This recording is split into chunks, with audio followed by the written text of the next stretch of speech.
قرآن میں ہے نماز کا جی پورا ہے، طریقہ جیسا آپ پڑھتے ہیں؟ جی بھائی ہے۔ اللہ اکبر بول کے ہاتھ اٹھانا ہے کان تک، پھر پیٹ پہ باندھ لینا ہے، پھر سورہ فاتحہ پڑھنا ہے، پھر کوئی سورہ ملانا ہے، پھر اللہ اکبر بول کے جھک جانا ہے، پھر سبحان ربی العظیم پڑھنا ہے، پھر ربنا ولک الحمد بول کے پھر سے اٹھ جانا ہے۔ یہ قرآن سے بتا دیں آپ۔ رکو ذرا، صبر کرو، بولا دھکا بکی نہیں کرنے کا، آرام سے لینے کا۔ ہاں بھائی صاحب نے کویسچن کیا ہے کہ قرآن پاک میں جو ہے وہ نماز کا طریقہ مجھے ڈھونڈ کے دکھائیں کہاں پہ ہے، ٹھیک ہے؟ تو اس کویسچن کا آنسر کرنے سے پہلے میں بریفلی تھوڑا سا اسلام کے بارے میں بتا دوں کہ اسلام کی جب ہم بات کرتے ہیں، جب ہم کہتے ہیں لا الہ الا اللہ محمد رسول اللہ، تو اس کے دو پارٹ ہیں، ٹھیک ہے؟ فرسٹ پارٹ از لا الہ الا اللہ، اللہ تعالیٰ کے سوا کوئی شریک نہیں ہے، اللہ تعالیٰ ایک ہے، ٹھیک ہے؟ وہی سارے جہان کا مالک ہے، ہم یہ مانتے ہیں، ٹھیک ہے؟ سیکنڈ پارٹ از رسول اللہ، جو نبی پاک صلی اللہ علیہ وسلم ہیں وہ اللہ تعالیٰ کے آخری نبی ہیں، ٹھیک ہے؟ تو اللہ تعالیٰ نے جتنے بھی اپنے احکامات ہیں وہ نبی پاک صلی اللہ علیہ وسلم پر قرآن پاک میں وحی کی فارم میں نازل کی ہیں، ٹھیک ہے؟ تو اللہ تعالیٰ نے ان کو جو بھی حکم دیا ہے، ٹھیک ہے، انہوں نے آگے وہ فالو کر کے اپنے صحابہ کرام کو دکھایا کہ ایسے اس جو بھی حکم دیا گیا اس کو ایسے فالو کرنا، ٹھیک ہے؟ اب قرآن پاک میں نماز کا جو ذکر ہے وہ کافی دفعہ 700 سے بھی زیادہ دفعہ بتایا گیا ہے قرآن پاک میں، ٹھیک ہے؟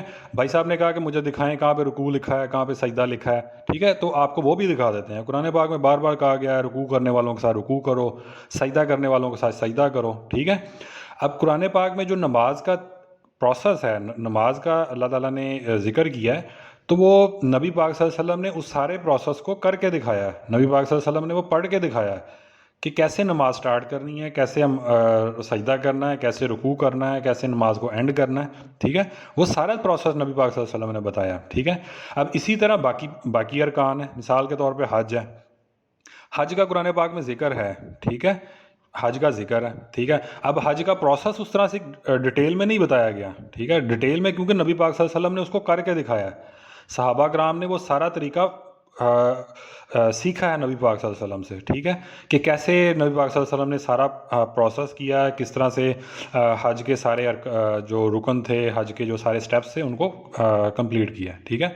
اب نماز کا جتنا بھی طریقہ ہے وہ نبی پاک صلی اللہ علیہ وسلم نے اپنے صحابہ کرام کو سکھایا، انہوں نے اس کو اچھے طریقے سے سیکھا، پھر ان کو آگے ٹرانسفر کرتے گئے، اور آج 1450 سال ہو گئے ہیں مسلمان اسی طریقوں کو فالو کر رہے ہیں، اسی طریقے سے وہ نماز کو اللہ اکبر کہہ کے سٹارٹ کرتے ہیں، پھر وہ الحمد شریف پڑھتے ہیں، اس کے ساتھ کوئی صورت ملاتے ہیں، ٹھیک ہے؟ اس کے ساتھ وہ رکوع کرتے ہیں، پھر سجدہ کرتے ہیں، پھر تشہد میں بیٹھتے ہیں، پھر وہ اپنی نماز کو اینڈ کرتے ہیں، ٹھیک ہے؟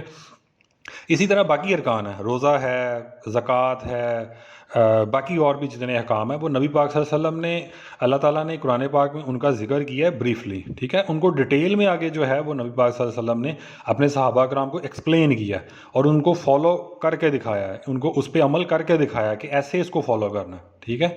تو بھائی صاحب میں امید کرتا ہوں کہ بھائی صاحب اس چیز کو جب سنیں گے تو وہ اس کو کھلے دل سے مطلب کہ سنیں گے، ٹھیک ہے؟